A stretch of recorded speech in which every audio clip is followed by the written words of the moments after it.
কিশোরগঞ্জের হাওর পাড়ের বালি খেলা মাছের আড়ত। মিঠাপাড়ির মাছের জন্য জনপ্রিয় এই হাট আড়তে প্রতিদিন কোটি টাকার মাছ বিক্রি হয়। তবে এবছর হাওরে পানি দেরিতে আসায় মাছের আমদানি কিছুটা কম। এ নিয়ে আমরা আরও বিস্তারিত জানতে চাই। কিশোরগঞ্জের বালি খেলা মৎস্য আড়ত থেকে যুক্ত হচ্ছেন সহকর্মী মশিউর কায়েস।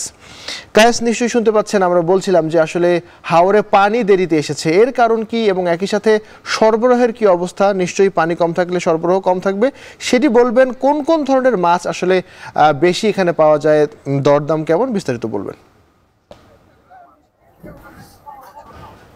আবির, আপনি ঠিক বলছেন। আসলে হাওরে পানি কম আসার কারণে কিন্তু মাছের যে আমদানি সেটি কিন্তু কমে গেছে। সেই আমদানি কমে যাওয়াটা হচ্ছে পানি দেরিতে আসা। হাওরে এবছর কিশোরগঞ্জে পানি দেরিতে এসেছে। আমি এই মুহূর্তে আছি কিশোরগঞ্জের যে হাওরের অন্যতম ইটনা মিটামন অষ্টগ্রামের যে প্রবেশদ্বার রয়েছে সেখানকার বালিখলা মৎস্য আড়তে। এই মৎস্য আড়তে কিন্তু এই মৎস্য আড়তটা কিন্তু দেশীয় মাছের জন্য দেশ জুড়ে কিন্তু জনপ্রিয়। এখানে শুধুমাত্র যে কিশোরগঞ্জের হাওরের মাছ পাওয়া যায় সেটা না, সেখানে পার্শ্ববর্তী যে নেত্রকোনা এবং সুনামগঞ্জ রয়েছে সেখানকার মাছও কিন্তু এখানে আসলে আসে।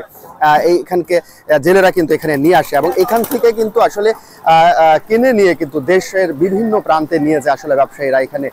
আমি যদি বলি যে প্রতিদিন কিন্তু এই মুহূর্তে মাছ যদিও কম, শুধুমাত্র ছোট মাছগুলো বাজারে আজকে দেখা গেছে, বড় মাছের দেখা মেলেনি।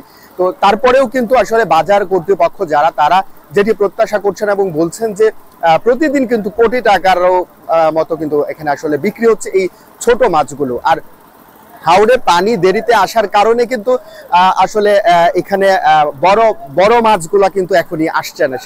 তো এই ছিল আমার কাছে সর্বশেষ। আবির, আমরা দেখছিলাম যে কিশোরগঞ্জের হাওরগুলোতে পানি দেরিতে আসায় মাছের সরবরাহ কম, সেই খবর জানছিলাম। এরই সাথে এখন